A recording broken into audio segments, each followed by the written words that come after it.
Hello good evening everyone. मैं Manoj Chaudhary happy coding के इस डिजिटल प्लेटफॉर्म पर आप सभी का स्वागत करता हूं। डीएसए की मास्टर सीरीज चल रही है जिसके अंदर हम लोगों ने जो एरे है, हम अभी फ़िलहाल एरे पढ़ रहे हैं। एरे के हम लोग ऑपरेशंस करवा चुके हैं, हम ट्रैवर्सिंग करवा चुके हैं। ट्रैवर्सिंग के बाद हम लोगों ने उसमें इंसर्शन पढ़ लिया था, डिलीशन पढ़ लिया था, अपडेट पढ़ लिया था। ठीक है। आज जो क्लास होगी इसके अंदर हम लोग सर्चिंग देखेंगे, सॉर्टिंग देखेंगे। सर्चिंग में हम लीनियर सर्च देखेंगे, सॉर्टिंग में हम लोग बबल सॉर्ट देखेंगे, और इसके अलावा फिर हम लोग देखेंगे कि अगर किसी एरे में से मैक्सिमम और मिनिमम नंबर जो फाइंड करना है उसके लिए हम लोग देखेंगे। साथ के साथ में उसकी टाइम कॉम्प्लेक्सिटीज़ के बारे में भी देखेंगे। आवाज़ आ रही होगी आई होप। ठीक है, जल्दी जल्दी से मुझे मैसेज कर दो सब कुछ प्रॉपर है। सब कुछ प्रॉपर है तो मुझे फटाक से मैसेज कर दो भाई। ठीक है, चलिए।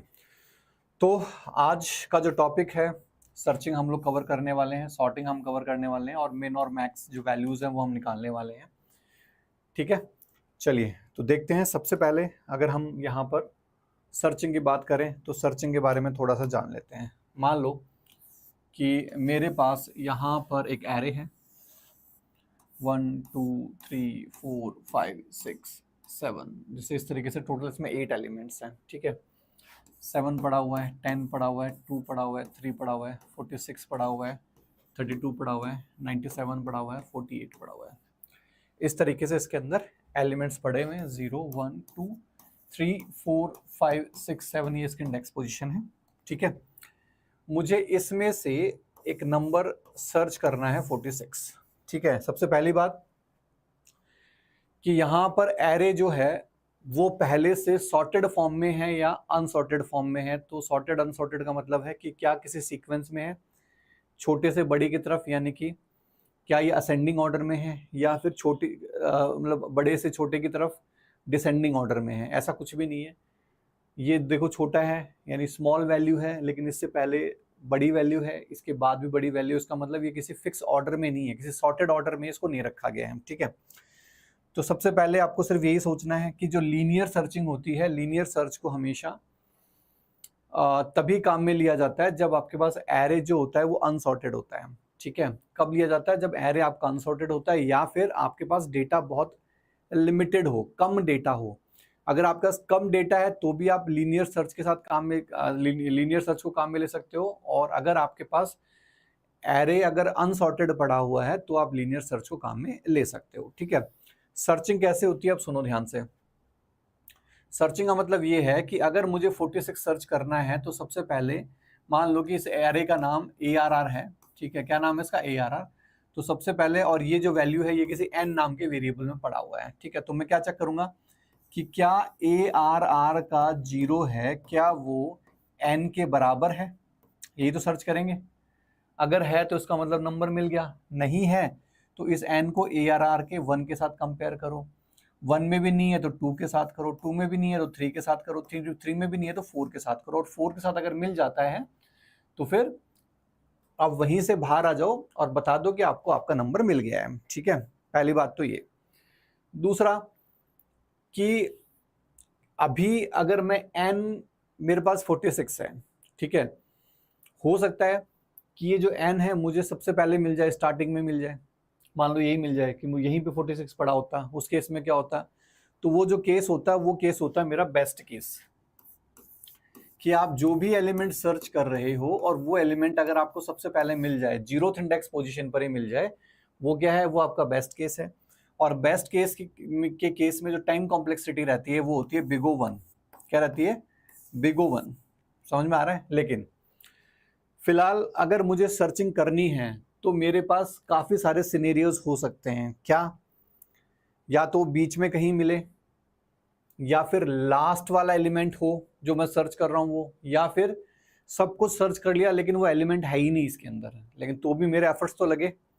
मैंने लूप तो जो था वो लूप तो पूरा का पूरा ट्रेवर्स हुआ ना। तो उस केस में जो टाइम कॉम्प्लेक्सिटी रहती है वो रहती है बिग O(n). क्या रहती है? बिग O(n), क्योंकि इसके अंदर जो लूप चलने वाला है वो चलने वाला है 0 to n टाइम्स चलने वाला है। ठीक है, और वो सिंगल टाइम चलने वाला है, सिंगल टाइम। n का मतलब लेस देन n या n-1 जो भी अपन करते हैं, क्योंकि लूप हमेशा लूप की जो इंडेक्स पोजीशन होती है वो -1 होती है, साइज -1 होती है, इसीलिए अपन यहाँ पर लेस देन n भी बोल सकते हैं या n-1 भी बोल सकते हैं। अगर ऑप्शन के अंदर टाइम कॉम्प्लेक्सिटी n-1 नहीं है और सिर्फ बिग O n है तो n ही माना जाएगा, ठीक है। तो यहाँ पर अगर हम बात करें सीधा सीधा सा सिंपल से अगर हम बात करें तो क्या है कि अगर मेरे पास फर्स्ट मिल जाए तो बेस्ट केस है, लेकिन हम बेस्ट केस की तो बात ही नहीं करते, हम किसकी बात करते हैं, वर्स्ट केस की बात करते हैं। और वर्स्ट केस सबसे ज्यादा बुरा इसमें क्या होगा कि मैंने सारे के सारे एरे को विजिट कर डाला और वो नंबर ही नहीं मिला, वो वर्स्ट केस है। और वो वर्स्ट केस की जो टाइम कॉम्प्लेक्सिटी रहती है वो बिग O n रहती है। उससे कम वर्स्ट केस क्या होगा कि मिला तो सही लेकिन लास्ट में जाके मिला, ठीक है, या फिर उससे पहले वाला मिला, या थोड़ा बहुत आगे चलने के बाद मिला, ये सब वर्स्ट केस में आएंगे, ठीक है। बीच में अगर हम कहीं बीच में मिला तो एक एवरेज केस और आता है हमारे पास, लेकिन हम एवरेज केस की बात भी नहीं करते हैं, हम किसकी बात करते हैं, हमेशा वर्स्ट केस की बात करते हैं, ठीक है। तो वर्स्ट केस के में इसमें क्या रहेगा, इसका रहेगा बिग O n रहेगा, ठीक है। थैंक यू बजरंग जी, बहुत बहुत आभार आपका। आपके बारे में चर्चा हुई थी, अरविंद जी ने बताया था मुझे आपके बारे में कि आपको काफ़ी अच्छा लगा कंटेंट, है ना। देखते रहिए और अगर कर सको तो प्रमोट भी करो, लोगों को शेयर भी करो ताकि अच्छा कंटेंट मिले सबको, है ना। बहुत बहुत धन्यवाद आपका। चलिए तो यहाँ पर देखते हैं तो क्या होगा कि सबसे पहले अपने को एक नंबर दिया होता है और वो नंबर हम इसमें सर्च करते हैं, ठीक है। हम बाद में डाउनलोड करके देखते हैं, बिल्कुल श्योर, जब भी टाइम मिलेगा आप लोग देखिए, पक्का देखिए, ठीक है। आपको बहुत कुछ सीखने को मिलेगा, मैं गारंटी देता हूँ कि अगर आप मेरा DA से पढ़ते हैं तो गेट का एग्जाम दे रहे हैं तो गेट के एग्जाम में भी आप 100% क्वेश्चन कर पाएंगे और UGC नेट में 100% क्वेश्चन आप अटेम्प्ट कर पाओगे, ये तो मैं गारंटी देता हूँ, ठीक है। क्योंकि कोई भी चीज़ मैं छोड़ नहीं रहा हूँ, हर एक चीज़ को बहुत अच्छे से एक्सप्लेन कर रहा हूँ, बहुत डीप पढ़ा रहा हूँ, और सबसे बड़ी बात कि कॉन्सेप्ट क्लियर करते हुए जा रहा हूँ। ऐसा नहीं है कि एक मैंने एरे पढ़ा दिया और लास्ट में मैंने एक टेबल दे दी कि इसकी टाइम कॉम्प्लेक्सिटी ये रहेगी, इसकी ये रहेगी, इसकी ये रहेगी, रट लो, नहीं। टाइम कॉम्प्लेक्सिटी एग्जाम्पल के साथ, प्रोग्राम के साथ, उससे पहले एक्सप्लेन करके सारी चीज़ मैं आपको बता रहा हूँ किस तरीके से रहने वाली है, ठीक है। चलिए, काफ़ी तारीफ कर रहे हैं, बिल्कुल, थैंक यू बजरंग सिंह जी, बजरंग भाटी जी। बजरंग जी आप कहाँ से हो? भाटी तो शायद जैसलमेर से होंगे या जैसलमेर बाड़मेर से, क्योंकि भाटियों गढ़ तो वही है, जैसलमेर और बाड़मेर, ठीक है। चलिए, तो यहाँ पर क्या करना है, अपने को डायरेक्टली सर्च करना है और सर्च करने के बाद आपको जहां पर भी आपको मिलता है, फर्स्ट मिलता है तो बेस्ट केस है, बात नहीं करते हैं, एवरेज केस की बात नहीं करते हैं, किसकी करते हैं हम लोग, बात करते हैं यहाँ पर वर्स्ट केस की हम लोग बात करते हैं, ठीक है। और जो वर्स्ट केस होता है, वर्स्ट केस में क्या होता है, बिग O n रहता है। अब पता कैसे चला big O n? Previous example से मैंने आपको बताया सिंगल लूप चल रहा है, क्योंकि वही लूप क्या करेगा, इसको पहले इससे कंपेयर करेगा, ठीक है, और उसके बाद इसी को इससे कंपेयर करवाएगा, फिर उसके बाद इसी को इसी से कंपेयर करवाएगा। सबसे पहला कॉन्सेप्ट हमने ट्रेवर्सिंग पढ़ाई था, और जब ट्रेवर्स करते हैं तो ट्रेवर्स का बिग O n है। तो जहां जहां जिस ऑपरेशन में ट्रेवर्सिंग हो रही है, सिंगल लूप से हो रही है n टाइम तो बिग O n रहेगा, डबल लूप से चल रही है, दोनों n चल रहे हैं तो n² रहेगा, 3 लूप है, तीनों n चल रहे हैं तो n³ होगा, इस तरीके से चलता है, ठीक है। चलिए ठीक है बजरंग जी, क्लासेस लेते रहिए, प्रमोट करते रहिए, बहुत बहुत धन्यवाद आपका, ठीक है। चलिए अब यहाँ हम देखते हैं, तो सर्चिंग ऑपरेशन समझ में आ गया होगा। अब यहां देखते हैं कि linear search is a simple searching technique. मतलब एक सिंपल सर्चिंग टेक्निक इसलिए बोला है क्योंकि यहां पर हमको एरे के अंदर जिस तरीके से डेटा पड़ा हुआ है उसी में हमको सर्च करना होता है, वैसा के वैसे सर्च करना होता है, अलग से हमको कोई एफर्ट नहीं लगाने पड़ते। तो सर अलग से एफर्ट कहाँ लगाने पड़ते हैं? वो बाइनरी सर्चिंग में होता है। जब हम सर्चिंग पढ़ेंगे तो लीनियर सर्च को हम फिर से पढ़ेंगे, वहां पर बाइनरी सर्च को भी हम फिर से पढ़ेंगे और उनको आपस में कंपेयर भी करेंगे, कौन सा किस सिचुएशन में बेस्ट रहता है वो भी हम वहां देखेंगे सारा का सारा, ठीक है। तो ये कह रहा है कि linear search is a simple searching technique where we traverse the array sequentially to find the required element. अब जैसे कह रहा है कि हमको क्या करना है, सीक्वेंशियली ट्रेवर्स करना है।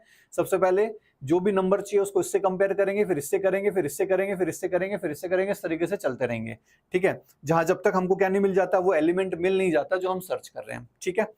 अब इसके एल्गोरिथम में हम क्या करेंगे कि भाई फर्स्ट एलिमेंट जो है हम लोग वहां से स्टार्ट करेंगे, कंपेयर करेंगे।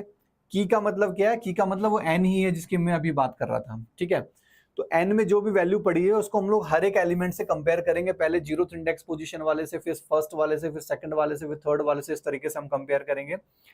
If match is found return the index, और अगर मैच आपको मिल जाता है तो हम वो इंडेक्स रिटर्न कर देते हैं, भाई इस इंडेक्स पोजीशन के ऊपर वो है, अभी हम देखेंगे कुछ देर बाद इसका प्रोग्राम, ठीक है। If end of array is reached and no match is found return -1, अगर नहीं मिला आपने सर्च कर लिया सब कुछ और उसके बाद भी नहीं मिला तो -1 आप रिटर्न कर दो। -1 का क्या मतलब होता है वो अभी हम देखेंगे कोड में, ठीक है, कि कब -1 करते हैं तो कहां जाके वो मिले, किसको मिलेगा और उससे क्या होगा। आई रिटर्न करेंगे, आई का मतलब इंडेक्स पोजीशन रिटर्न करेंगे तो उससे क्या होगा वो सब अभी हम देखने वाले हैं। देखो ये हमारा कोड है, इस कोड में क्या हो रहा है ध्यान से सुनो। सबसे पहले हमारे पास मेन फंक्शन है। अब मेन फंक्शन में क्या हुआ कि हमारे पास एरे है, ये 0th इंडेक्स पोजीशन पे, ये फर्स्ट है, ये सेकंड है, ये थर्ड है और ये 4th इंडेक्स पोजीशन पर है, ठीक है। अब हमने एरे की साइज निकाली, साइज निकली हमारी कितनी 5। कैसे निकाली, साइज ऑफ एरे क्या होगा 1 2 3 4 5 हमारे पास इंटीजर टाइप की वैल्यू है और एक इंटीजर अगर कितने बाइट का है 4 बाइट का है तो यहाँ तो रख दिया जाएगा 20, ठीक है। और कह रहा है कि 0th इंडेक्स पोजीशन वाले की साइज कितनी है 4 बाइट, क्योंकि इंटीजर टाइप का है। इसकी भी 4 है, इसकी भी 4 है, इसकी भी 4 है। अब अगर मैं 20 डिवाइड बाई 4 करूंगा तो मेरे पास 5 निकलेगा और 5 क्या निकल जाएगी, साइज निकल जाएगी। तो साइज हमने इस तरीके से निकाल लिया, कि नॉर्मली हम साइज ऐसे निकालते हैं, ठीक है। अब हमने की ले लिया, कि वो वेरिएबल है जो हमें ढूंढना है, कि वो उस वैल्यू को रखेगा, उस वेरिएबल मतलब उस वैल्यू, ये कि वो वेरिएबल है जो उस वैल्यू को रखेगा जो हमें फाइंड करनी है, जो हमको इसमें ढूंढनी है, ठीक है। हमने यूजर से इनपुट करवा दिया, प्रिंटफ स्कैनफ हमने लिखा। अब मान लो कि यूजर को सर्च करना है कितना 40 क्या सर्च करना है 40, तो की में क्या चला गया, की वैल्यू होगी हमारे पास 40, साइज हमारे पास 5 है, एरे हमारे पास ये पड़ा हुआ है, ढूंढना हमको 40 है। अब हमने क्या किया कि लीनियर सर्च के नाम से एक फंक्शन है वो हमने कॉल किया। किसको कॉल किया, लीनियर सर्च नाम का फंक्शन जो हमने यहाँ साइड में बना रखा है। अब लीनियर सर्च के अंदर हमने 3 एलिमेंट भेजे, पहला हमने एरे भेज दिया, उस एरे के थ्रू इसके पास क्या है, इसके पास इंडेक्स पोजीशन यानी 0th इंडेक्स पोजीशन है या बेस एड्रेस है वो आ गया। इसका मतलब कि ये ARR अब अलग से कुछ नहीं है, ये सिर्फ ये इसी एरे में जो भी करेगा इसी एरे में करेगा, ठीक है। इसका खुद का कहीं कोई एग्जिस्टेंस नहीं है, कोई अस्तित्व नहीं है, ये इसी के ऊपर काम करेगा डायरेक्टली, ठीक है।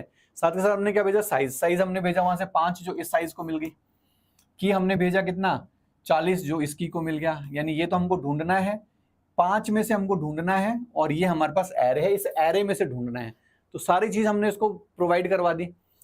अब प्रोवाइड करवाने के बाद यहां पर क्या हो रहा है, सुनो ध्यान से। अब आई हमारा 0 से चलेगा तो हम सबसे पहले कह रहे हैं कि ARR का आई, यानी हम कहना चाह रहे हैं कि ARR के 0 में जो भी पड़ा हुआ है उसको की से यानी 40 से कंपेयर कर दो।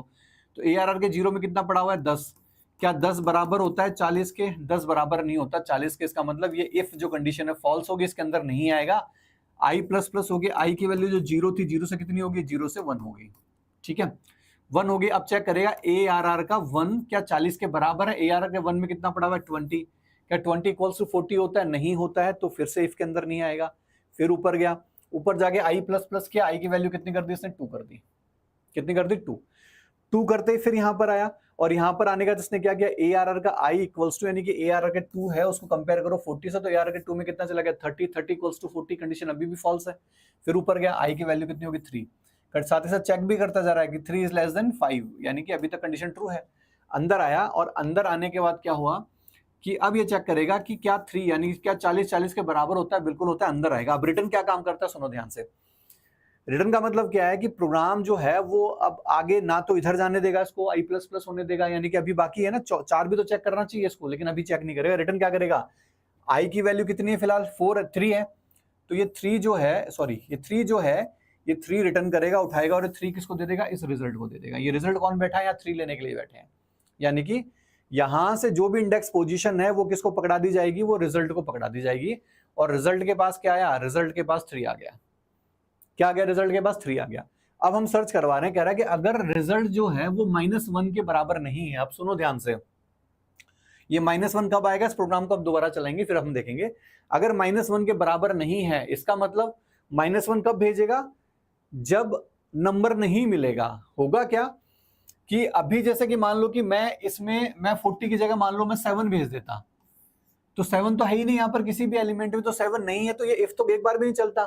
और आई प्लस प्लस होके 5 होता, 5 होते कंडीशन बाहर होती और बाहर होती ये रिटर्न क्या करता, -1 लौटा देता।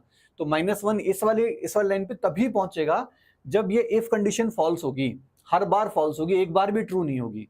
तो एक बार भी ट्रू नहीं हुई, इसका मतलब -1 का मतलब नहीं मिला। लेकिन अभी क्या रिजल्ट -1 के बराबर नहीं है, ये कह रहा है कि रिजल्ट है वो -1 के बराबर नहीं है। रिजल्ट क्या अभी हमारा 3 है, तो ये कह रहा है कि 3 जो है वो बराबर नहीं है किसके, -3 के। सही कह रहा है गलत कह रहा है, सॉरी -1 के। सही कह रहा है गलत कह रहा है, बिल्कुल सही कह रहा है। कि जो 3 है वो नॉट इक्वल्स टू -1 है, यानी वो -1 के बराबर नहीं है। बिल्कुल ट्रू है, ट्रू है तो अंदर आ जाओ और अंदर आके कहो भी एलिमेंट फाउंड एट इंडेक्स, कौन सा इंडेक्स हमारे पास 3 बोलेंगे ना, हाँ इंडेक्स 3, ठीक है, इंडेक्स 3 पर हमको मिल गया है और रिजल्ट क्या आ जाएगा हमारे पास, रिजल्ट आ जाएगा 3, ये वाला क्योंकि 3 यहां पर आ जाएगा हमारे पास, प्रिंट हो जाएगा, ठीक है। लेकिन अगर हम 7 सर्च कर रहे होते तो कुछ भी नहीं चलता, यहाँ -1 होता, -1 होता, ये कंडीशन फॉल्स होती, एल्स चलता, और एल्स क्या कहता, element not found in the array, array में एलिमेंट नहीं मिला है, ठीक है। तो ये सिंपल सा प्रोग्राम है जिसके अंदर किस तरीके से फ्लो हुआ वो हमने बता दिया।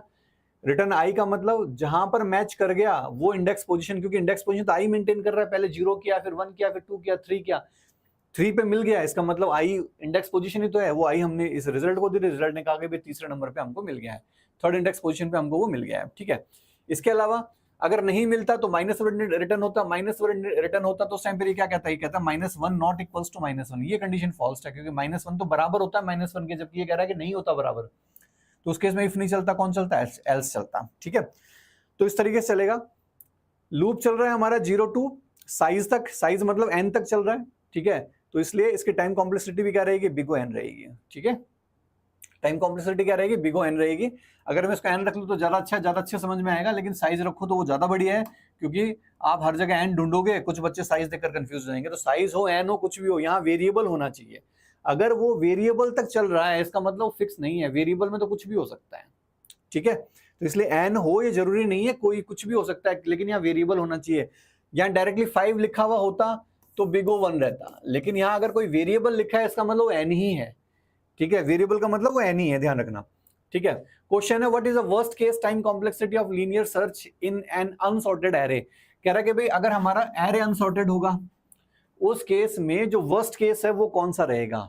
अभी जो हमने एग्जांपल देखा अनसॉर्टेड एरे का तो देखा था भाई, ये जो एरे है ये वाला चलो ठीक है सॉर्टेड एरे है, लेकिन अभी जो मैंने एग्जांपल करवाया था ये तो अनसॉर्टेड था, और इस केस में भी हमारा जो टाइम कॉम्प्लेक्सिटी रहा था वो क्या था, बिगो n रहा था।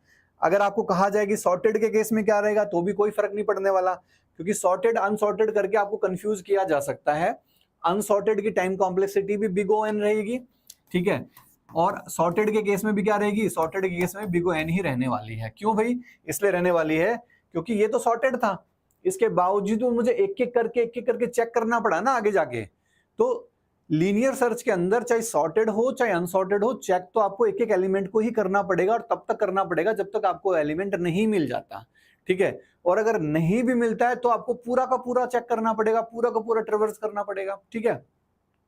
तो इसलिए अगर सॉर्टेड और अनसॉर्टेड कह के भी अगर आपको कंफ्यूज किया जा रहा है तो कंफ्यूज नहीं होना है। सॉर्टेड की टाइम कॉम्प्लेक्सिटी भी बिगो n रहने वाली है और अनसॉर्टेड की भी बिगो n रहने वाली है, ठीक है। तो यहां पर जो टाइम कॉम्प्लेक्सिटी वो क्या रहेगी, सी राइट ऑप्शन रहेगा।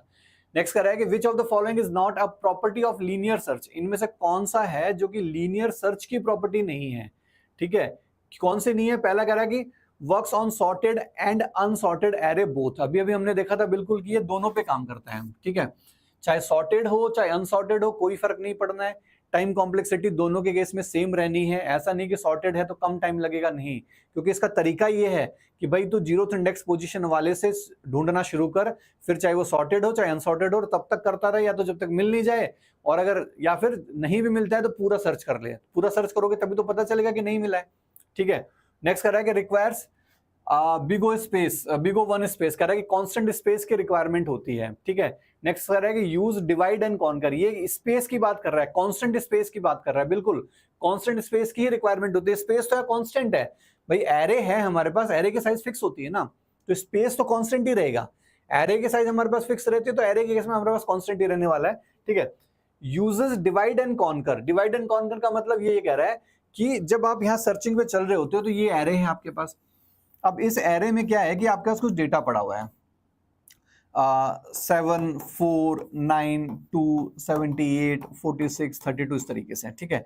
तो कह रहा है कि पहले तुम एरे को ऐसे तोड़ दो, ठीक है, तोड़ के इधर या इधर वाला चेक करो। जब हम लोग बाइनरी सर्च में करते हैं तो ऐसा यहाँ पर कुछ भी नहीं होता, हमने तोड़ा थोड़ा, हमने तो कहा था कि पहले इसको चेक कर ले भाई, मिल जाए तो ठीक है, नहीं तो अगले को चेक कर ले, मिल जाए तो ठीक है, नहीं अगले को चेक कर ले। हम कुछ तोड़ तो रहे ही नहीं, हम तो सीधा चल रहे हैं।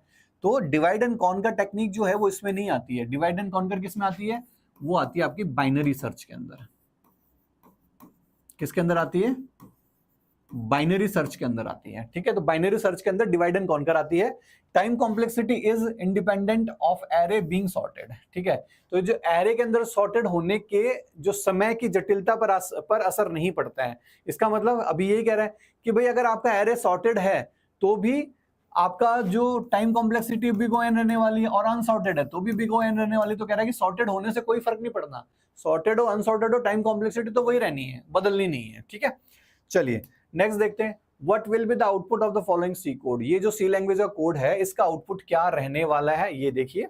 देखिए यहां पर क्या हो रहा है कि हमारे पास 3 है, 5 है, 7 है, 9 है, 4 एलिमेंट पड़े हुए हैं। 0th इंडेक्स पोजीशन पे, ये फर्स्ट पे है, ये सेकंड पे, ये थर्ड पे है। ठीक है, अब हम सर्च कर रहे हैं कि भैया 6th जो है वो सर्च करना है इस एरे के अंदर। एरे के अंदर हमको सिर्फ 6 सर्च करना है। क्या एरे के अंदर 6 है? 3 है, 5 है, 7 है, 9 है? क्या 6 है? नहीं है, 6 नहीं है। तो उस केस में कह रहा है कि बाहर जो आई है, आई प्रिंट होगा। तो आई क्या प्रिंट होगा भाई? आई 0 चलेगा, नहीं मिला 0 पे। 1 नहीं मिला, 2 नहीं मिला, 3 नहीं मिला, लास्ट में आई 4 तो होगा ही ना।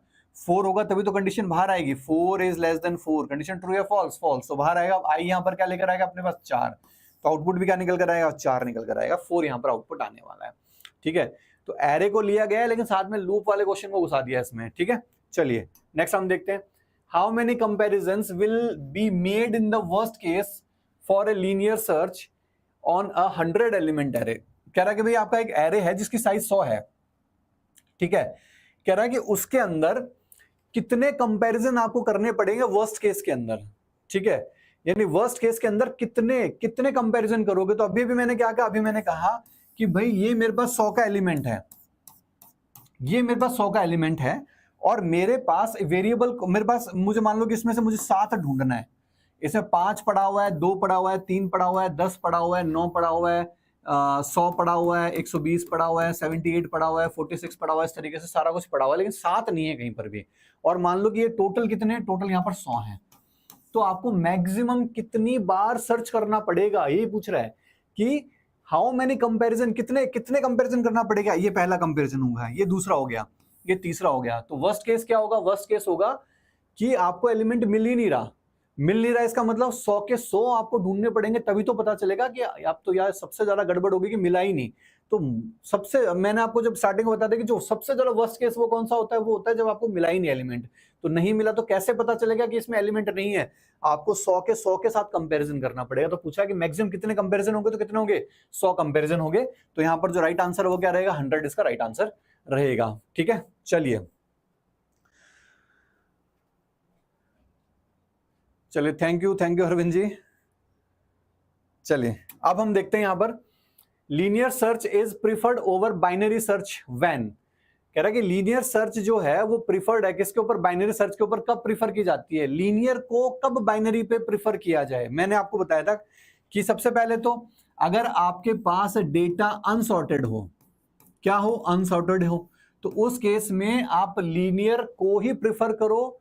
अगर आपके पास अनसॉर्टेड है तो आप फिर उधर मत जाओ, बाइनरी की तरफ मत जाओ। दूसरा, अगर आपके पास डेटा है, ठीक है, वो क्या है? लेस डेटा है। अगर डेटा आपके पास कम है, अगर डेटा आपके पास कम है तो उस केस में भी आप लीनियर सर्च को प्रिफर कर सकते हो बाइनरी सर्च के ऊपर। ठीक है, तो यहां पर यही है कि बाइनरी सर्च के मुकाबले लीनियर सर्च कब बेहतर होता है? कब बेहतर होगा? पहला अपन देखते हैं, डेटा इज सॉर्टेड। नहीं, अगर डेटा सॉर्टेड है तो binary search is best option. ठीक है, डिवाइड एंड कॉन्कर टेक्निक इसमें काम में आती है। जब हम आगे सर्चिंग पढ़ेंगे तो उस टाइम पर मैं बताऊंगा सारा मैं आपको इसके बारे में। डेटा इज वेरी लार्ज, बहुत ज्यादा अगर डेटा है तो उस केस में भी आपको कौन काम में लेना पड़ेगा? बाइनरी ही, बाइनरी सर्च ही आपको काम में लेना है। डेटा इज अनसॉर्टेड, बिल्कुल, अगर डेटा अनसॉर्टेड है तो किसको प्रेफर करोगे आप? लीनियर सर्च को प्रेफर करोगे। ठीक है, किसको करोगे? लीनियर सर्च को। तो यहां पर राइट आंसर क्या रहेगा? राइट आंसर यहां पर सी रहने वाले हैं। अब नेक्स्ट हम बात करते हैं सॉर्टिंग की। किसकी बात करते हैं? सॉर्टिंग की। अब देखो सॉर्टिंग का मतलब क्या है, आप बबल सॉर्ट की हम बात करेंगे। पहले बबल सॉर्ट को समझ लेते हैं कि बबल सॉर्ट में होता क्या है। जैसे मान लो कि मेरे पास ये एक एरे पड़ा हुआ है। अब इस एरे के अंदर मेरे पास यहां पर कुछ एलिमेंट्स पड़े हुए हैं, 1 2 3 4 5 6 7। इसकी साइज 7 है, मान लो 0 1 2 3 4 5 एंड 6। ठीक है, इसके अंदर पड़ा हुआ है मान लो 72, इसके अंदर पड़ा हुआ है 4, इसके अंदर पड़ा हुआ है 32, इसके अंदर पड़ा हुआ है 7, इसके अंदर पड़ा हुआ है 9, इसके अंदर पड़ा हुआ है 46 और इसके अंदर पड़ा हुआ है मान लो 3। ठीक है, इस तरीके से इसके अंदर एलिमेंट पड़े हुए हैं, समझ में आ रहा है। और एरे का नाम है ARR। अब मुझे इसमें क्या करना पड़ेगा, आप सुनना ध्यान से। सबसे पहले मुझे ये वाला जो एलिमेंट है इसको मुझे पकड़ के रखना पड़ेगा और इसको कंपेयर करना पड़ेगा हर एक के साथ। कैसे करूंगा, सुनना ध्यान से। मुझे क्या करना पड़ेगा, सबसे पहले ARR के 0 को कंपेयर करना पड़ेगा ARR के 1 से, ARR के 1 से। और ये चेक करना पड़ेगा कि ARR का 0 अगर बड़ा है ARR के 1 से, तो मुझे क्या करना पड़ेगा कि अगर ये छोटा है, अगर ये स्मॉल है और ये लार्ज है, अगर ये बड़ा डेटा एक छोटा है, तो मुझे छोटे को उधर करूंगा तभी तो बढ़ते हुए क्रम में होगा। सॉर्टिंग का मतलब क्या है, सॉर्टिंग का मतलब यही है कि मुझे इसको मुझे इस एरे को क्या बनाना है, मुझे इस एरे को ये बना देना है कि इस एरे के अंदर सबसे छोटी वैल्यू कौन सी है, 3 है, तो 3 यहां जाना चाहिए। ठीक है, 3 के बाद अगला कौन है, 4 यहां जाना चाहिए, 7 यहां जाना चाहिए, 9 यहां जाना चाहिए, 32 यहां जाना चाहिए, 46 यहां जाना चाहिए और 72 यहां जाना चाहिए। मुझे इसको इस तरीके से सॉर्ट करना है। तो इस तरीके से सॉर्ट करना है तो मैं कैसे करूंगा, सबसे पहले इसको इसके साथ कंपेयर करूंगा और देखूंगा कि अगर ये बड़ा है तो 4 को इधर भेज दो और 7 को इधर भेज दो। ठीक है, मुझे यही तो करना पड़ेगा। तो सबसे पहले मुझे इस 0 को, 0 में कौन पड़ा हुआ है, 72 इज ग्रेटर देन, अगर 4 है तो इसका मतलब क्या है, होना चाहिए स्वैपिंग आपस में।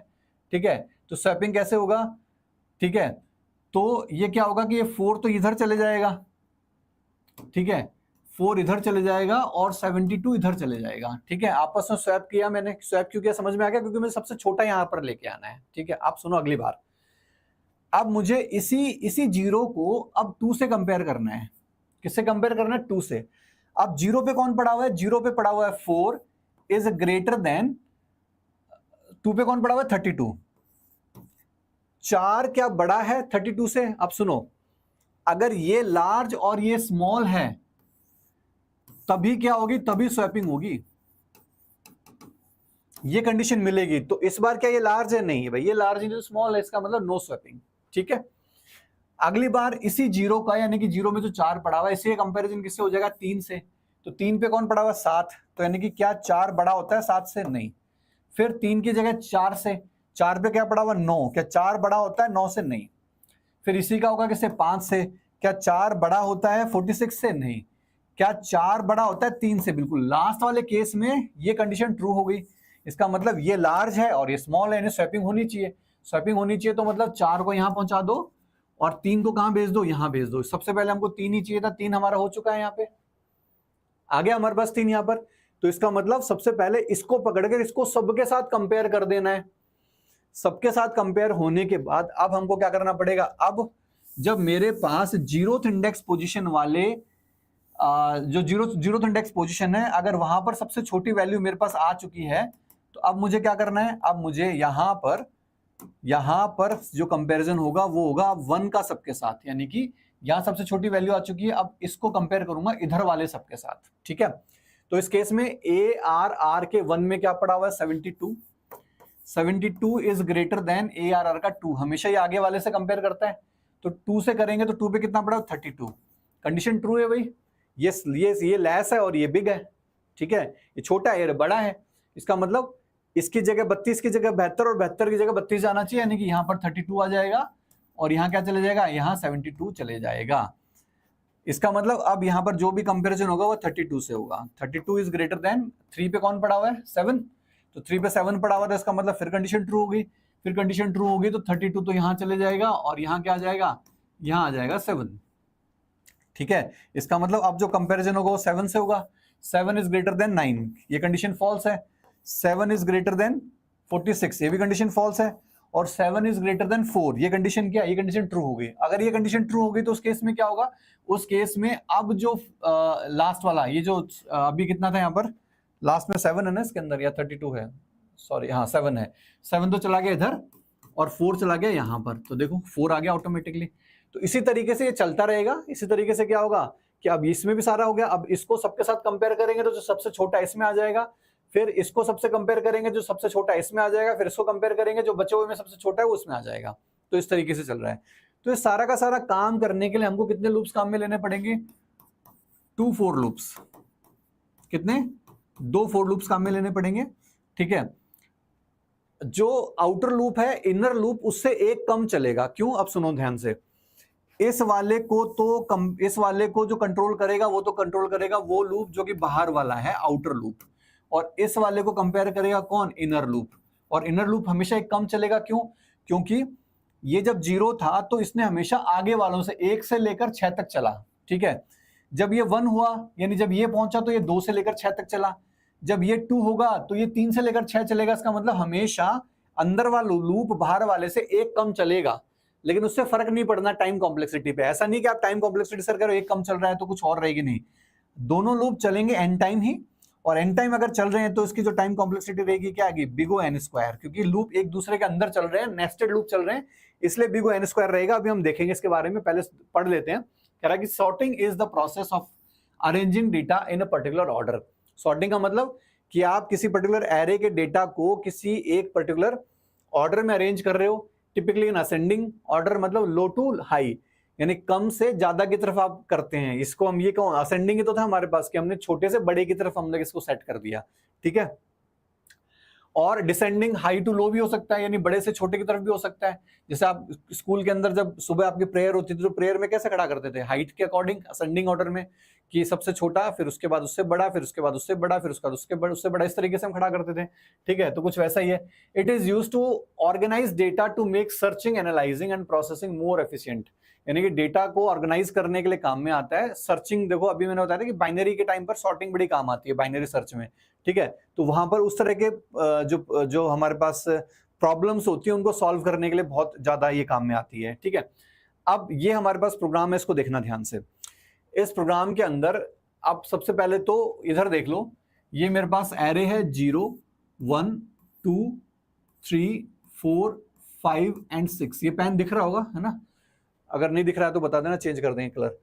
अब हमने साइज निकाली, साइज निकालो, साइज कितनी है? 7 है, तो वैसे भी इसमें 7 आ जाएगा। क्यों? क्योंकि 7 4 जा क्या हो जाएगा? 28 डिवाइड बाई 4, जो भी कितना होता है 7 ही होता है। अब हमसे पूछा भाई जो ओरिजिनल एरे है वो क्या है हमारे पास, हमने क्या करेंगे? सबसे पहले प्रिंट एरे। सबसे पहले तो हम एरे को प्रिंट करवा रहे हैं, तो ये जो लूप है ये सिर्फ प्रिंट करवाने का काम कर रहा है, ये एरे को प्रिंट करवा रहा है। तो सबसे पहले ओरिजिनल प्रिंट करवा देगा, तो प्रिंट करवा देगा 64 32 25, यानी जैसा है वैसा के वैसा प्रिंट करवा देगा। इसको पहले इसलिए प्रिंट करवाया गया है ताकि पहले पता रहे कि पहले कैसा दिखता था, और दोबारा से हम यहाँ पर उसको चलाएंगे यहाँ पर, तो फिर हम इसके थ्रू हम ये बताना चाह रहे हैं कि सॉर्टिंग के बाद ये कैसा दिखता है। तो हमने पहले प्रिंट करवा दिया, बाद में प्रिंट करवा दिया, बीच में हमने क्या कर दिया? बबल सॉर्ट के नाम से एक फंक्शन हमने बना रखा, उसको हमने कॉल किया। बबल सॉर्ट में हम क्या भेज रहे हैं? बबल सॉर्ट में हम एक तो साइज भेज रहे हैं, साइज हमने यहाँ पर दी इसको 7। ठीक है, और इसको हमने दे दिया, ये एरे पकड़ा दिया ऐसा कैसा, इसी एरे के ऊपर काम करेगा ये। ठीक है, हेलो रितिका एस वर्मा। ठीक है, चलिए अब यहाँ क्या हो रहा है आप ध्यान से देखना। यहाँ क्या हो रहा है कि आई जे और टेम्प के नाम से हमने वेरिएबल ले रखे हैं। अब आउट तुम लूप्स देखो कैसे चल रहा है। ये देखो मैंने कहा था कि एक कम चलेगा, देखो n माइनस आई माइनस 1, n माइनस आई माइनस 1 है, ध्यान रखना i माइनस 1। ठीक है, सुनो ध्यान से। सबसे पहले i की वैल्यू क्या है? मेरे पास 0 है, तो सबसे पहले i की वैल्यू 0 है, तो मैं यहाँ पर इस एरे को एक बार बना लेता हूँ बड़ा। 1 2 3 4 5 6, ये है हमारे पास 64, ये है हमारे पास 34, ये है हमारे पास 25, ये है हमारे पास 12 22 11 एंड 90। ये हमारे पास डेटा यहाँ पर पड़ा हुआ है इसके अंदर। ठीक है, वेरिएबल लिख लेता हूं मैं यहाँ पर आई की इनिशियल वैल्यू 0 है। ठीक है, और j n माइनस 1 का मतलब कहां तक चलेगा? ये 6 तक चलेगा, एक कम चलेगा। ठीक है, तो i में 0 पड़ा हुआ है, j में भी सबसे पहले 0 आया, तो j में भी 0 आया, j चलेगा j less than n minus I. n minus I का मतलब i में फिलहाल क्या है? 0, और 0 माइनस 1 कितना होता है? 6, यानी अभी ये जो चलेगा वो चलेगा मतलब 0 माइनस 6 तक चलेगा। ठीक है, चलिए अब यहां पर क्या हो रहा है? अब हम सर्च कर रहे हैं, यहाँ पर हमने j+1 लिखा हुआ है। क्या लिखा हुआ है? j+1। इसको हम यहाँ पर i से भी स्टार्ट कर सकते थे, ध्यान रखना। इसको हम i से स्टार्ट करके और इसको हम लोग n-1 भी रख सकते थे। कोई भी लॉजिक है, दोनों लॉजिक लगा सकते हैं। Today, so please explain on what topic you are teaching. Ritika, right now I am teaching array, and today we are learning sorting, searching, and finding a minimum and maximum value from the array. ठीक है? In previous classes we have discussed about introduction of array and traversing, and with traversing we have learned update, insertion, deletion, update, insertion from beginning, and insert on a specific index position, insert at the end of the array, delete from the beginning, delete from specific position, delete from end। ये सारे के सारे operation हम पहले करवा चुके हैं। ठीक है, तो अब अपने को आज मे भी ये लास्ट क्लास हो जाएगी, इसमें मैं पूरा का पूरा करवा दूंगा, तो एरे आज कंप्लीट हो जाएगा। ठीक है, तो देखिए, तो इसको हम लोग यहाँ से आई से भी स्टार्ट कर सकते हैं। लॉजिक है, लॉजिक कुछ भी हो सकता है, तो अपन यहाँ पर देख लेते हैं। जे हमारे पास 0 है, हमने इसको चलाया कहाँ तक? अब एन आई की वैल्यू 0 है और इसकी वैल्यू कितनी है? 6। तो 6 - 0 कितना होता है भाई? 6 ही तो होता है। 6 - 1 यानी कि ये 5 टाइम चलेगा, 5। तो 0 to less than 5 चलेगा। कैसे चलेगा? 0 to less than 5। अब सुनो ध्यान से, अब हम कंपैरिजन कर रहे हैं जे को। जे कौन है भाई हमारे पास? जे है हमारे पास फिलहाल 0, यानी कि ये 0 को कंपेयर कर रहे हैं हम किससे? j+1 से, यानी कि इससे कंपेयर कर रहे हैं। अभी हमने ये कहा था कि सबसे पहले हमने 0 को इससे कंपेयर किया था, और इससे कंपेयर करने के बाद हमने क्या किया था? चेक किया था कि अगर 0 बड़ा है किससे? 1 से। अगर ये इससे बड़ा है तो अंदर आओ, और ये जो कोड है, ये कोड स्वैपिंग करवा रहा है, स्वैपिंग का कोड है। कैसे करवा रहा है? सुनो ध्यान से। ये कह रहा है कि ARR का J, यानी कि ARR का J का मतलब 0 पे जो पड़ा हुआ है, 0 पे 64 पड़ा हुआ है, वो उस टेम्प को दे दो। तो टेम्प को हमने 64 दे दिया। अब कह रहा है कि ARR के J+1 पे जो पड़ा हुआ है 32, वो 32 ARR के J यानी ARR के 0 को दे दो, मतलब यहाँ पर 32 दे दो। तो यहाँ 32 चला गया। और अब कह रहा है कि ARR J+1 यानी कि इसको क्या कर दो? टेम्प में जो पड़ा हुआ है, टेम्प में क्या पड़ा हुआ है? 64, तो इसको क्या दे दो? 64। तो इस तरीके से हमने स्वैपिंग कर ली।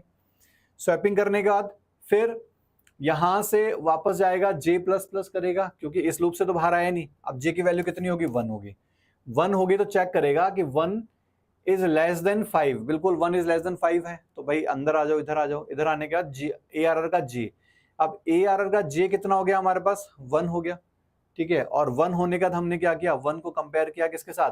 2 के साथ। अब हम इसको इसके साथ कंपेयर कर रहे हैं कि आपस में एक दूसरे के साथ कंपेयर कर रहे हैं। ठीक है, लेकिन अभी जो मैंने आपको टेक्निक बताई थी, उस टेक्निक के अंदर थोड़ा सा कोड में अपने को चेंज करना पड़ेगा। मैं यहाँ पर चेंज कर देता हूँ। ठीक है, क्या करना पड़ेगा? सबसे पहले अपने को लूप कर लेना पड़ेगा, आउटर लूप 4। आई हमको स्टार्ट करना पड़ेगा 0 से। आई लेस देन हमने लिया क्या? n, और यहाँ पर ले लिया हमने i++। ठीक है, और यहाँ पर फिर हमने क्या किया? फिर हमने यहाँ पर फोर लूप लिखा। फोर लूप लिखने के बाद हमने यहाँ पर j = हमने i से स्टार्ट किया। ठीक है, i+1 से हमने स्टार्ट किया, और उसको हमने ले लिया j is less than n तक ही हम लोग लेंगे, और i++ हम लोग यहाँ पर ले लेंगे। अब हम सेम कंडीशन यहाँ पर लिखेंगे कि इफ ARR का i अगर बड़ा है ARR के j से, तो आप अंदर आ जाओ, और अंदर आने के बाद क्या करो? ARR जो टेम्प नाम का वेरिएबल है जो आपके पास, मान लो ऊपर आपने इंटीजर टाइप का लिया हुआ है, उसमें ARR के i की वैल्यू डाल दो। ठीक है, और ARR के i में वैल्यू डाल दो ARR के j की वैल्यू, और ARR के j में वैल्यू डाल दो किसकी? टेम्प की। इस तरीके से हम लोग काम करेंगे। ठीक है, तो कैसे काम करेगा देखते हैं, क्योंकि वो क्या है कि वो दूसरा कोड आ गया सॉर्टिंग के लिए। हम इस वाले कोड की बात करते हैं। तो यहाँ पर अपन एरे ले लेते हैं हमारा। ये हमने एरे ले लिया 2 3 4 5 6। इसके अंदर मैंने डाल दिया, थोड़ा सा बड़ा ले लेते हैं क्योंकि बहुत सारी चेंजेस होंगे तो बड़ा दिखना चाहिए। ठीक है,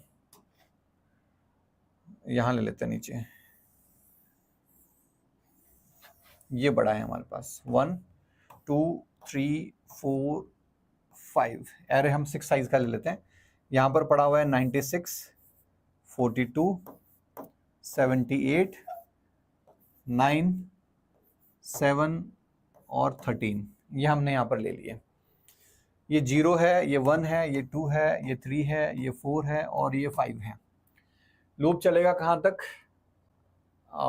जे को हमने सॉरी आई को हमने 0 से चलाया, तो यहाँ वेरिएबल ले लेते हैं आई जिसके अंदर 0 पड़ा हुआ है, जे, ठीक है। ये चलेगा लेस देन 5 तक। साइज कितने इसकी? 6 है ना, तो लेस देन 6 तक चलेगा, यानी 5 तक चलेगा। ये आई की वैल्यू 0 है। यहां पर हमने क्या कर दिया, हमने जे को जो वैल्यू दी वो किसकी दी? हमने आई की दी है, ठीक है। यहां पर जे को हमने जो वैल्यू दी है वो किसकी दी है? आई प्लस 1, आई प्लस 1 की दी है, ठीक है। अब क्या हो रहा है, सुनो ध्यान से। यहाँ पे जे को आई प्लस 1 किया, मतलब आई में तो 0 है, 0 प्लस 1 करेंगे तो 1, यानी जे चलेगा 1 से, ठीक। और लेस देन n तक ही चलेगा, यानी कि वो लेस देन 6 चलेगा। अब यहां चेक कर रहे हैं कि अगर ARR का आई कितना है? 0, और ARR के 0 में कितना पड़ा हुआ? 96। तो यहाँ कंपेयर हो रहा है कि अगर 96 है वो बड़ा है किससे? ARR के जे में। ARR का जे कौन है? जे 1 है ना, तो ARR के 1 में कौन पड़ा है? 47। तो 47 से अगर बड़ा है तो बिल्कुल बड़ा है, तो अंदर आओ। और अंदर आने के बाद ARR के आई में जो पड़ा हुआ है, यानी कि 0 में जो पड़ा हुआ है, कौन पड़ा हुआ है 0 में? 96। वो तो टेम्प को दे दो, टेम्प में क्या? 96, ठीक है। और जे में जो पड़ा हुआ है, जे में यानी कि 1 में पड़ा हुआ है 47, वो दे दो इसको, तो यहां तो चला गया 47। और ये 47 जाने के बाद हम क्या करें? टेम्प का जो भी है वो जे में डाल दो, टेम्प में कितना है? 96। वो आई 1 में डाल दो, तो 1 में कितना है? 96। तो यानी पहला स्वैपिंग हो चुका है। पहला स्वैपिंग होने के बाद फिर जे प्लस प्लस होगा, जे, ये जे है, जे प्लस प्लस होगा, जे प्लस प्लस होते ही वैल्यू हो जाएगी इसकी 2 होते कंडीशन ट्रू है, अंदर आएगा। अब कह रहा है कि ARR के आई में, आई अभी भी कौन है? 0 ही तो है। अब 0 में 47 पड़ा है, तो अब जो कंपैरिजन होगा वो 96 से नहीं होगा, 47 से होगा। तो अगर 47 बड़ा है किससे? ARR के जे से। अभी जे कितना है? 2 है, ध्यान रखना, 1 नहीं है, 2। तो 47 क्या बड़ा है 78 से? नहीं है, तो अंदर नहीं आएगा। जे प्लस प्लस करके जे की वैल्यू कितनी कर देगा? 3 कर देगा। जैसे जे की वैल्यू 3 हुई, 3 होते ही अब यहां पर कंडीशन ट्रू है तो अंदर आएगा। अब कह रहा है कि क्या 46, अच्छे से लिख लेते हैं, कह रहा है कि क्या 46 है वो ग्रेटर देन है ARR के जे यानी 3 से? 3 पे कौन पड़ा हुआ है? 9 से बिल्कुल बड़ा है, तो इसका मतलब अंदर आओ और आपस में स्वैपिंग कर दो। स्वैपिंग का मतलब 9 तो यहाँ चले जाना चाहिए और 47 कहाँ चले जाना चाहिए? यहाँ चले जाना चाहिए, ठीक है। अगली बार फिर कंपेयर करेंगे तो फिर कंडीशन ट्रू है, क्योंकि यहाँ तो 9 आ जाएगा, यहाँ 7 आ जाएगा। कंडीशन ट्रू है तो यहाँ तो 7 चले जाएगा और यहाँ क्या चले जाएगा? यहाँ 9 चले जाएगा। अगली बार जब कंपेयर करेंगे तो वो हो जाएगा 7 इज ग्रेटर देन 13, तो कंडीशन फॉल्स है, तो कोई स्वैपिंग नहीं होगी। तो इस तरीके से चलेगा, ठीक है। तो इसका मतलब लूप चल रहा है, एन टाइम चल रहा है दोनों में, ठीक है। और अंदर वाला लूप किसको कंपेयर कर रहा है? अंदर वाला लूप तो आगे वालों को कर रहा है, और ये लूप क्या कर रहा है? आई 1 को पकड़ के बैठ गया, पहले 0 को पकड़ के बैठ गया, और अंदर वाले लूप ने क्या किया? उस 0 से 1 को कंपेयर कर दिया। अगली बार क्या हुआ कि आई जब 1 हुआ तो आई ने इसको पकड़ के बैठ गया और जे ने इससे सबको कंपेयर कर दिया। और अगर कहीं स्वैपिंग वाली सिचुएशन बनती है, यानी कि कंडीशन ट्रू होती है, तो कंपेयर करता है, कंपेयर करके स्वैपिंग करवा देते हैं, ठीक है। तो इस तरीके से सारा काम यहाँ पर हो रहा है।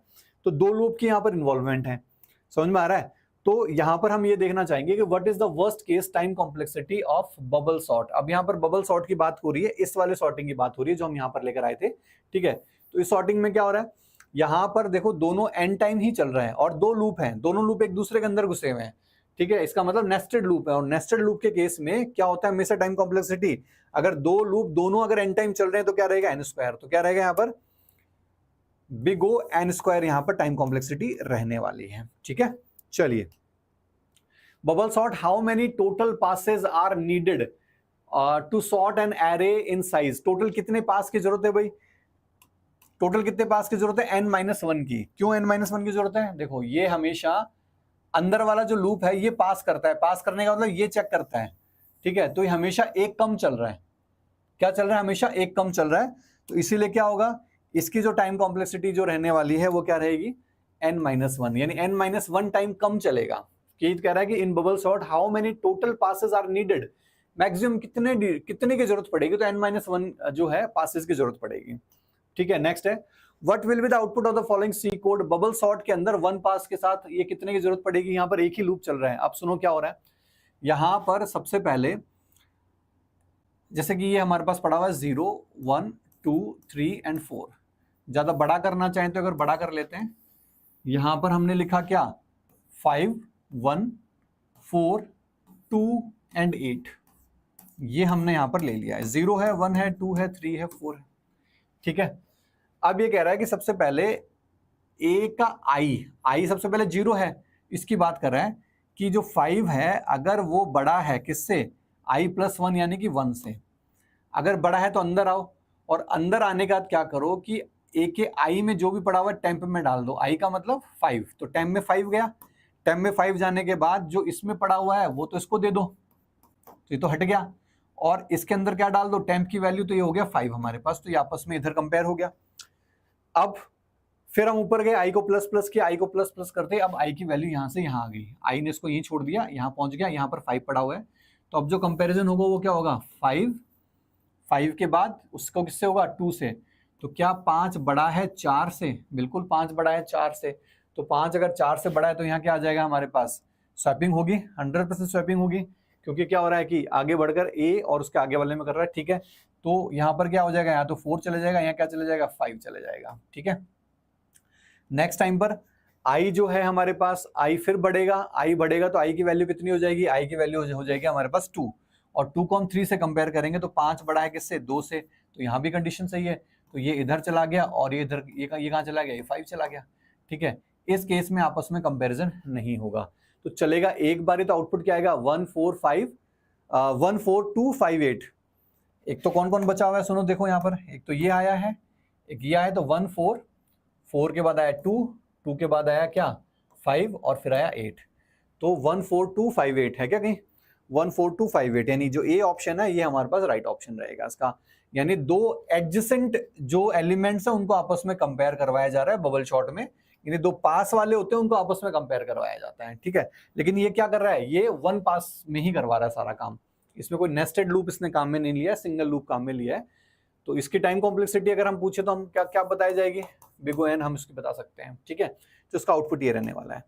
नेक्स्ट है, what is the best case complexity in bubble sort with optimisation, यानी बेस्ट जो रहेगी वो कौन सी रहने वाली है। यहाँ पर बेस्ट की बात कर रहा है, बेस्ट की बात कर रहा है, यानी कि अगर वो पहले से सॉर्टेड हो, तो पहले से अगर सॉर्टेड है बिग O एन रहने वाली है। अगर बेस्ट, क्योंकि अगर हम क्या करना चाह रहे हैं, हम किसी भी एरे को यहाँ पर सॉर्ट करना चाह रहे हैं, और अगर मान लो एरे हमारे पास पहले से सॉर्टेड है, ठीक है, तो वही तो बेस्ट केस रहेगा कि किसी एरे को आप सॉर्ट करने जा रहे हो और आपको वो सॉर्टेड ही मिल गया, तो उस केस में बिग O एन रहने वाली है। नेक्स्ट है, इसका आउटपुट क्या रहने वाला है, 3 2 1।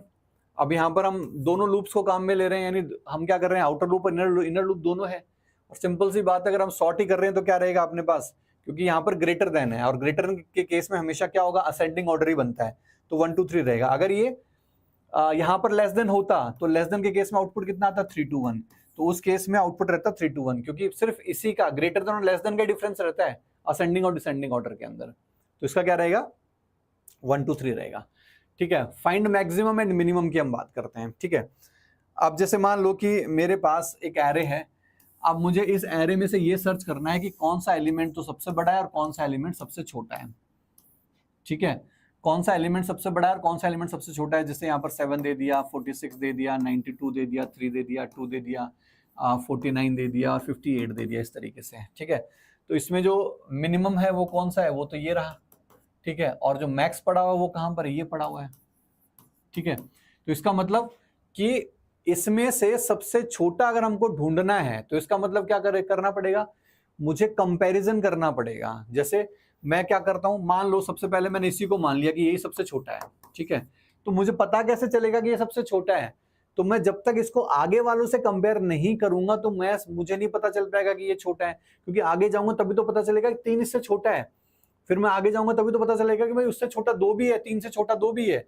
ठीक है, अगर मैं इसको सबसे बड़ा मान लेता हूं तो भी मुझे कंपेयर करना पड़ेगा कि 7 से आगे जाऊंगा तभी तो पता चलेगा कि उससे बड़ा है, फिर और आगे जाऊंगा तभी तो पता चलेगा कि 46 से बड़ा कौन है, 49 है, फिर और आगे जाऊंगा तभी तो पता चलेगा कि 49 से बड़ा हमारे पास 58 है। ठीक है, तो ट्रेवर्स करना यहाँ पर जरूरी है। जैसे जैसे मैं ट्रेवर्स करता जाऊंगा वैसे वैसे मुझे पता चलेगा कि कौन छोटा है और कौन सा बड़ा है। इसका मतलब ये है कि अगर आपको कोई ये पूछे कि अगर आपको पहला नंबर ही सबसे छोटा मिल गया तो टाइम कॉम्प्लेक्सिटी क्या रहेगी, तो जल्दबाजी नहीं करनी कि सर बिग O1 रहेगी, नहीं भाई, वो बेस्ट केस नहीं है। यहां पर आपको पता कैसे चला कि ये सबसे छोटा है? आप आगे तो गए नहीं, आपने कैसे डिसाइड कर लिया कि जो मेरे पास 0th इंडेक्स पोजीशन पे पड़ा हुआ है वो सबसे छोटा है? अगर आपको कोई ये कह दे कि भाई आपका एरे है वो असेंडिंग ऑर्डर में है और आपको जो मिला वो सबसे छोटा, उस केस में तो यार पहला ही सबसे छोटा होगा असेंडिंग ऑर्डर के केस में, जब तो हम बोल सकते हैं बिग O 1 है, अगर वो कंडीशन ये देता है। लेकिन उसने कंडीशन तो दी नहीं ऐसी, उसने कहा कि अगर आपको पहला नंबर ही मिल गया जो सबसे छोटा है तो कोई बात नहीं भाई, हमें चलो मान लिया कि वो सबसे छोटा है, लेकिन जब तक मैं पूरा एरे ट्रेवर्स नहीं करूंगा, मान लो कि 7 की जगह 1 पड़ा हुआ है यहाँ पर, अब मैं आपको कह सकता हूँ कि सबसे छोटा है, लेकिन मुझे पता कैसे चलेगा कि ये सबसे छोटा है? तब पता चलेगा जब तक मैं उसको पूरे को कंपेयर नहीं कर लेता। ठीक है, कभी कोर्स पर ऑफर लाया करो, आपके कोर्स बहुत कॉस्टली हैं। कौन सा कोर्स जितेश कॉस्टली है? ठीक है, समझ में आ गया। तो ये हमारे पास 1 है और 1 से हम कंटिन्यू आगे कंपेयर करेंगे तभी पता चलेगा भाई, ऐसे पता नहीं चलने वाला हमको। ठीक है, तो यहां पर अगर हम मैक्स को फाइंड करना है तो उस केस में हम क्या करेंगे कि मैक्स के नाम से हम एक वैल्यू मान लेंगे कि भाई ये फिलहाल मैक्स है। हम मैक्स कुछ भी, हम आप मैक्स 0 भी रख सकते हो शुरू में, तो कोई 0 मैक्स है, कोई भी वैल्यू, या फिर आप जो 0th इंडेक्स पोजीशन पे जो वैल्यू पड़ी हुई है उसको आप मैक्स मान सकते हो। ठीक है, और उसको फिर हम कंपेयर करेंगे, तो अगर कोई भी वैल्यू एरे में पड़ी हुई है वो मैक्स से बड़ी है तो हम मैक्स को वो वैल्यू पकड़ा देंगे। जैसे मान लो कि मैंने सबसे पहले इसको मैक्स मान लिया, मैक्स हमने मान लिया क्या 1, क्योंकि 0th इंडेक्स पोजीशन में 1 पड़ा हुआ है। ठीक है, अगर 1 पड़ा हुआ है तो हम यहां क्या करेंगे कि मैक्स जो है मेरे पास, इस मैक्स में मेरे पास 1 पड़ा हुआ है। मैंने कंडीशन क्या लिखी? मैंने कंडीशन लिखी कि अगर ARR का आई जो है वो अगर बड़ा है किससे? मैक्स से, तो क्या करो, तो मैक्स को ये इसमें लिखेंगे हम लोग। ठीक है, अगर ये ट्रू हो जाती है तो मैक्स के अंदर ARR के आई की वैल्यू डाल दो, यानी वो वैल्यू मैक्स में डाल दो। अब सबसे पहले हम आई मैक्स में 1 पड़ा हुआ है, अब हम मैक्स को कंपेयर कर रहे हैं इसके साथ। ठीक है, आई मान लो कि हमारे पास 1 है, ये 1 है, ये 0 है, ये 2 है, 3 है, 4 है, 5 है और 6 है। ठीक है, तो हमने 1 से किया, अब ये चेक कर रहा है कि क्या 46 है वो बड़ा है मैक्स से। मैक्स कौन है? 1 बिल्कुल बड़ा है, तो इसका मतलब अब 46 मैक्स को दे दो, तो अब मैक्स कितना हो गया? 46। अगली बार फिर हम चेक करेंगे मैक्स को 9 से, तो अब हमारे पास 9 है, क्या 9 बड़ा है 46 से? नहीं है, तो मैक्स तो हमारे पास ऑलरेडी है। इसको भी करेंगे, इसको भी करेंगे, इसको भी करेंगे, यहां जाएंगे तो अब मैक्स कितना? 49 हो जाएगा, अगले वाले मैक्स क्या हो जाएगा? 58 हो जाएगा। इस तरीके से हमको कंपेयर करके वैल्यू उसको देनी पड़ेगी, मैक्स को देनी पड़ेगी। तो यहां पर भी वो यही कह रहा है, यहां पर वो क्या कह रहा है कि मैक्स की वैल्यू जो है वो ARR के 0 में जो भी पड़ा है वो मैक्स में सेट कर दो, जैसे अभी हमने 1 सेट किया था। और सेट करने के बाद कंपेयर करते चलो लूप के अंदर, लूप को साइज -1 तक चलाओ, यानी n-1 तक चलाओ, और ये चेक करो कि मैक्स से अगर बड़ी वैल्यू अगर आपको कहीं पर भी आगे एरे में मिल रही है तो वो वैल्यू मैक्स को दे दो, तो लास्ट में क्या होगा कि बड़ी वैल्यू ऑटोमेटिकली मैक्स में आ जाएगी। सेम एज इट इज हमने यहाँ पर भी लिया है कि ARR के 0 में जो भी पड़ा हुआ है वो सबसे पहले मिनिमम मान लो, और आगे बाद जो भी वैल्यू उससे छोटी मिल गई, ठीक है, यानी कि जो मिनिमम है वो अगर बड़ा है आगे आने वाली वैल्यू से, तो क्या करो, वो वैल्यू मिनिमम को दे दो, यानी कि मिनिमम उसको छोटी चाहिए ना, तो छोटी वैल्यू चली जाएगी। तो इस तरीके से चलेगा। तो इसका मतलब क्या हो रहा है? इसका मतलब जो भी लूप चल रहा है, चाहे मैक्स के लिए चले चाहे मिन के लिए चले, वो क्या चल रहा है? साइज तक चल रहा है, यानी कि n तक चल रहा है। ठीक है, लेस देन n या n माइनस या साइज -1 भी हम कर सकते हैं। तो इसका मतलब इस प्रोग्राम की जो टाइम कॉम्प्लेक्सिटी रहने वाली है वो रहने वाली बिग O n। ठीक है, अब आप ये मत कहना कि सर यहाँ पर 2 हैं अलग अलग, तो n² क्यों नहीं होगा? n² क्यों नहीं होगा? क्योंकि यहाँ पर अलग अलग लूप है, ये लूप अलग चल रहा है, ये लूप अलग चल रहा है। ठीक है, एक लूप के अंदर दूसरा लूप चलता है जब वो n² होता है। अगर 2 अलग अलग लूप है, चाहे वो अलग अलग फंक्शन में हो, अगर मैं यही सारा का सारा लूप अगर इसके नीचे लिख देता, यहाँ पर भी लिख देता, तो भी वो बिग O n ही रहता।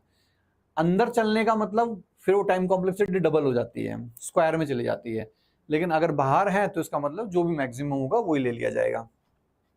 तो इस तरीके से हम लोग क्या कर रहे हैं कि यहाँ पर सेम कोड है कि ARR का जो 0 है, ARR का 0 कौन है? ARR का 0 यहाँ पर हमने क्या किया, यूजर से इस बार एलिमेंट इनपुट करवाए हैं। ठीक है, तो जैसे कि हमने यहाँ पर सेम बताया था कि ARR का 0 अगर 1 है तो उसको मिनिमम में डाल दो, उसी को मैक्स में डाल दो, और उसी को कंपेयर करते हुए चलो सबके साथ।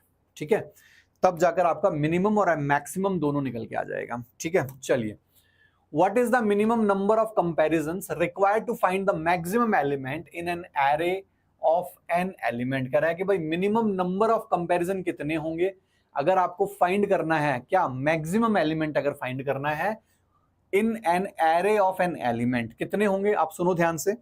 मैंने आपको क्या कहा था स्टार्टिंग में? मैंने कहा था कि जब तुम इसको कंपेयर करते हो, अगर तुमने इसको मान लिया, अगर तुमने मान लो जीरोथ इंडेक्स पोजीशन की वैल्यू किसको दे दी, मैक्स को दे दी, हम यही तो कर रहे हैं, हम कह रहे हैं कि जीरोथ इंडेक्स पोजीशन की वैल्यू मैक्स को दे दो या जीरोथ इंडेक्स पोजीशन की वैल्यू मिन को दे दो। तो इसका मतलब क्या है, इसका मतलब ये है कि जीरोथ इंडेक्स पोजीशन की वैल्यू को तो आप खुद के साथ कंपेयर करोगे नहीं कभी भी। इसका मतलब ये थोड़ा है कि आई की वैल्यू आप जीरो रखकर उसको कंपेयर करोगे, क्यों, क्योंकि जीरो में तो खुद के साथ वैल्यू पड़ी हुई है।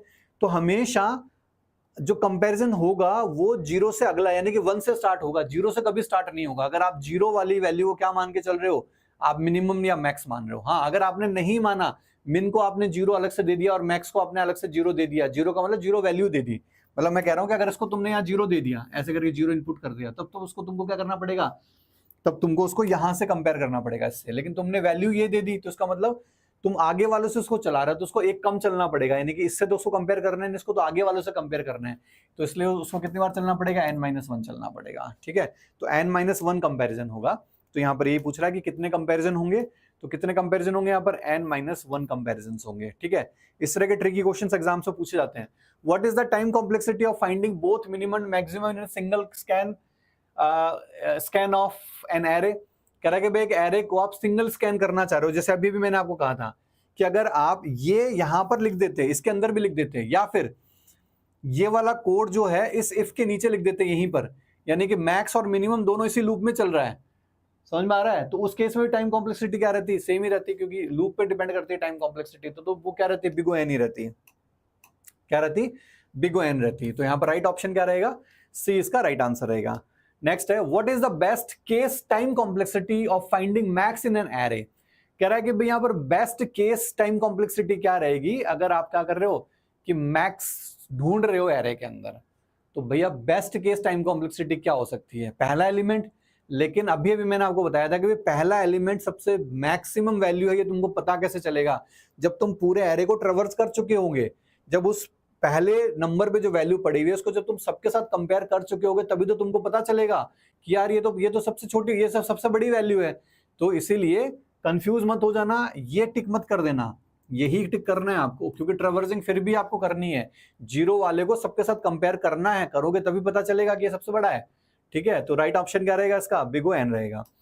नेक्स्ट है, if the maximum element is at index 0 in an array.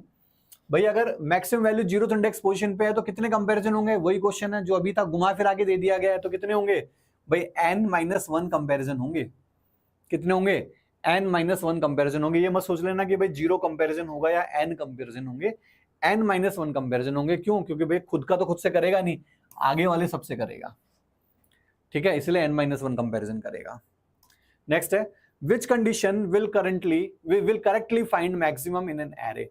कौन सी कंडीशन है जो कि बड़ी वैल्यू को निकाल के देगा। तो इसका मतलब क्या है, इसका मतलब ये है कि भाई अगर कोई वैल्यू मैक्स से बड़ी है तभी तो स्वैपिंग होनी चाहिए, मैक्स से छोटी है तो ये तो मिनिमम के लिए चलता है, भले ही हमने यहाँ मैक्स लिखा हुआ है लेकिन ये मिनिमम के लिए होता है, ये किसके लिए होता है, ये वाला मैक्स के लिए होता है। ठीक है, तो राइट आंसर क्या रहेगा इसका, ए रहेगा, कि अगर मैक्स वैल्यू जो भी है अगर उससे बड़ी वैल्यू आपको मिल गई तो मतलब वो कंडीशन ट्रू है, तो उस केस में क्या करो, उस बड़ी वैल्यू जो है वो मैक्स को दे दो, उस एरे की उस ith इंडेक्स पोजीशन पे जो वैल्यू पड़ी है वो किसको दे दो, वो मैक्स को दे दो। तो हम ये वाली कंडीशन लिखते हैं, तो ये भी पूछ ली जाती है एग्जाम के अंदर। ठीक है, तो यहां पर ये आज की जो क्लास थी, एरे हमारा कंप्लीट हो गया है। एरे से रिलेटेड अगर कोई भी आपको कोई भी डाउट है तो आप मैसेज कर सकते हैं, नंबर ऊपर दिया होगा, यहाँ पर ये नंबर दिया हुआ है, इसके ऊपर भी आप अपने डाउट्स जो है वो भेज सकते हैं। ठीक है, तो आज हमने एरे कंप्लीट कर दिया है। नेक्स्ट क्लास जो होगी वहां से मैं आपको शुरू करने वाला हूँ मोस्ट अवेटेड जो टॉपिक है, जो बहुत सारे स्टूडेंट्स का रहता है, वो रहेगा लिंक्ड लिस्ट। ठीक है, तो लिंक्ड लिस्ट के बारे में हम लोग पढ़ेंगे, टाइम कॉम्प्लेक्सिटी भी हम लोग देखेंगे, उसी स्टाइल में पढ़ेंगे जिस स्टाइल में हमने एरे पढ़ा था।